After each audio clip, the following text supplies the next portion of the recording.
I didn't sleep after the burial because the last thing my sister Ada said to me before she died was, "If anything happens to me, check my wedding dress." At first, I thought it was just fear, but now she was dead, and her fiancé, Kelvin, was already acting like a free man.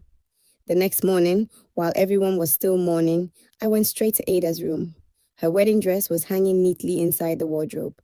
White, beautiful, untouched. I locked the door behind me and slowly unzipped the bag. My hands were shaking, but the moment I opened the inner lining, I froze. There was a small brown envelope sewn inside the dress, hidden, like someone wanted it to stay buried with her. I tore it open, and inside was a pregnancy test. Positive. My throat went dry. Ada was pregnant, but Kelvin told everyone she died of stress and high blood pressure. I sat down on the floor, holding the test like it was fire, because my sister didn't just die, she was silenced. Then I saw another thing inside the envelope, a small folded paper, Ada's handwriting. It said, "Kelvin is not the father." My heart nearly stopped. If Kelvin wasn't the father, then whose baby was she carrying? I quickly searched the wardrobe again, and behind her shoes, I found her second phone. A secret phone. The screen was locked, but luckily, I knew her birthday.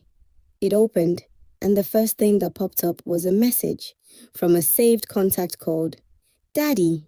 My stomach turned. Daddy? Ada never called anyone daddy. Then I opened the chat, and my blood ran cold. The messages were not romantic. They were threatening. "If you expose me, you will die. You will marry Kelvin and keep your mouth shut. That baby must not be born." I covered my mouth. Tears filled my eyes. My sister was being forced. Then another message entered, and it was the last one she received before she died. "Drink the tea your mother gives you. It will calm you." My whole body froze. Tea? Mother? I remembered that night. The night Ada collapsed. Mama said she was helping her relax. My hands started shaking. No, no, not my mother. I stood up slowly, feeling dizzy. Because if my mother was involved, then Ada never stood a chance. Just then, I heard footsteps outside Ada's room. The door handle moved. I quickly hid the phone behind my back. The door opened, and my mother entered. She looked at me sharply. "What are you doing here?" I forced a smile. "Just packing her things." Mama's eyes moved to the open wardrobe, then to the dress bag, then back to my face. And her voice dropped. "Did you find anything?" That question hit me like a slap, because she wasn't asking like a grieving mother. She was asking like someone scared. I swallowed hard. "No." She stepped closer.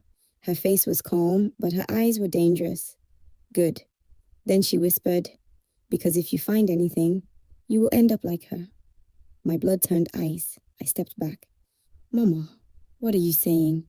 She leaned close to my ear and said softly, "Ada was stubborn. Don't be stubborn too." Then she walked out like nothing happened. I stood there shaking, because now I knew the truth. My sister didn't die naturally. She was murdered. And the killer was inside my own house. I looked down at the pregnancy test again. Then I looked at Ada's secret phone, and I whispered, "Ada, I promise you, they will all pay."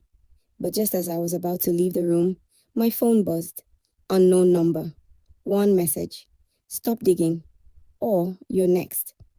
My heart stopped, because the person texting me was watching me. And I suddenly realized something terrifying. Ada's secret wasn't finished with her death. It was only starting.